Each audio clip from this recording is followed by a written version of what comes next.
వాస్తవంగా చట్టసభలో చూస్తూ పెరిగినోడిని. ఇక్కడ చాలామంది సీనియర్లు ఉన్నారు. సోమిరెడ్డి గారు కానివ్వండి, బుచ్చే చౌదరి గారు కానివ్వండి, మనోహర్ గారు కానివ్వండి, ఫరూక్ గారు కానివ్వండి, అందరినీ చూసి పెరిగినోడిని అధ్యక్ష.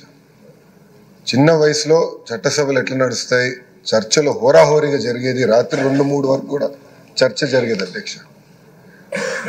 వ్యక్తిగతంగా ఎప్పుడు దూషించుకునేవారు కాదు, ఇష్యూ పైన మాట్లాడుకునేవారు, చట్టాలపైన చర్చ జరిగేది, ప్రజలకు ఏం కావాలో అదే చట్టసభలో, అలాంటి చట్టసభలు చేసేవారు అధ్యక్ష.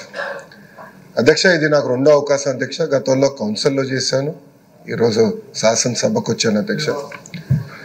కానీ అధ్యక్ష, ప్రతిపక్షం చేయాల్సిన బాధ్యత, వాళ్ళపైన ఉన్న బాధ్యత, అంటే ప్రజలు వాళ్ళని గెలిపించారు 11 స్థానాల్లో, ప్రతిపక్ష చేయాల్సిన బాధ్యత కూడా వాళ్ళు చేయకుండా ప్రతిసారి వచ్చి గవర్నర్ గారి స్పీచ్ని కూడా డిస్టర్బ్ చేసి, ఇప్పుడు గవర్నర్ గారిని మనం గౌరవంగా పిలుస్తాం, ఆహ్వానిస్తాం 2 సభల్ని ఉద్దేశించి మాట్లాడారు, కానీ ఆయన్ని కూడా అవమానపరిచే విధంగా చేసి, గతంలో మేము కూడా ధర్నా చేసాం, కూటమి సభ్యులు ధర్నా చేసాం, బెంచెస్ దగ్గర ధర్నా చేసాం.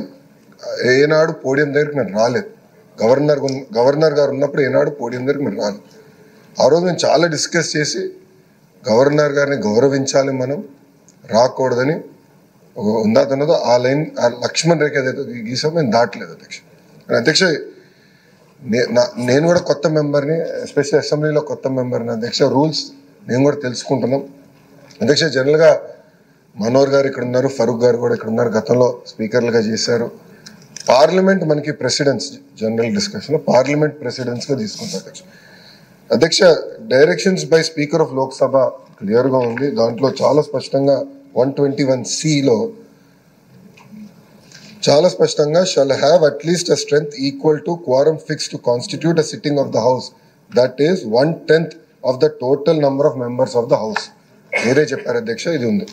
ఇంతేకాకుండా సేమ్ డైరెక్షన్స్ మనం ఐ థింక్ మనోహర్ గారు స్పీకర్గా ఉన్నప్పుడు తీసుకున్నాం అధ్యక్ష. ఆ బుక్లో కూడా చాలా స్పష్టంగా ఎగ్జాక్ట్ మనం కండిషన్స్ ఫర్ రికగ్నిషన్లో చాలా స్పష్టంగా చెప్తాం జరిగింది అధ్యక్ష. అంతేకాకుండా అధ్యక్ష, జగన్మోహన్ రెడ్డి గారు మీరు అన్నట్లు సెలెక్టివ్ మతిమరుపు అనుకుంటారు అధ్యక్ష. ఎందుకంటే 13 జూన్ 2019 నాడు ఇక్కడనే కూర్చుంటే ఆయన ఒక మాట మాట్లాడారు చంద్రబాబు నాయుడు గారిని ఉద్దేశించి. ఆ రోజు ఆ వీడియో కూడా బాగా వైరల్ అయింది అధ్యక్ష. గౌరవ సభ్యులు అన్నారు వీడియో కూడా ఒకసారి ప్లే చేయాలని. దాంట్లో చాలా స్పష్టంగా చంద్రబాబు నాయుడు గారికి 23 మంది శాసనసభ్యులు ఉన్నారు. ఒక 5గురిని లాగేస్తే ఆయనకు 18 లేదంటే 17 మందో ఉంటారు. అప్పుడు ఆయనకు ప్రతిపక్ష నాయకుడి స్టేటస్ కూడా ఉండదు అని స్వయంగా జగన్మోహన్ రెడ్డి గారే హౌస్ సాక్షిగా చెప్పారు అధ్యక్ష. ఇప్పుడు వచ్చి ప్రత్యేకంగా మీ పైన వ్యక్తిగతంగా ఆరోపణలు చేస్తాం, ఆయనకున్న దొంగ పేపర్, దొంగ ఛానల్ వాడి ఆరోపణలు చేస్తాం. హౌస్ పరువుని తగ్గిస్తున్నారు అధ్యక్ష. అధ్యక్ష, ఈరోజు ప్రజలు నిర్ణయిస్తారు ఎవరు ఎక్కడ కూర్చోవాలని. ప్రజల తీర్పుని గౌరవించి ప్రజల తరపున పోరాడాల్సిన బాధ్యత పార్టీలపై ఉంటాయి అధ్యక్ష. గౌరవ ఉప ముఖ్యమంత్రి గారి కన్నా జగన్మోహన్ రెడ్డి గారికి ఎక్కువ భద్రత సిబ్బంది ఉన్నారు అధ్యక్ష. It is a matter of fact today. ఎక్కడ కానీ మేము లీడర్ ఆఫ్ అపోజిషన్ కానీ ఎన్ని పరిగణనలు తీసుకోకుండా threat based on that Z+ security ఆయనకి ఇస్తున్నాం. గౌరవ ఉప ముఖ్యమంత్రి గారికి Z కేటగిరీ ఉంది అధ్యక్ష, Z+ ఇచ్చారు అధ్యక్ష. అంటే ప్రభుత్వం చాలా క్లారిటీగా వ్యక్తిగత విభేదాలకు వెళ్ళేదేం కాదు, as per requirement we will provide.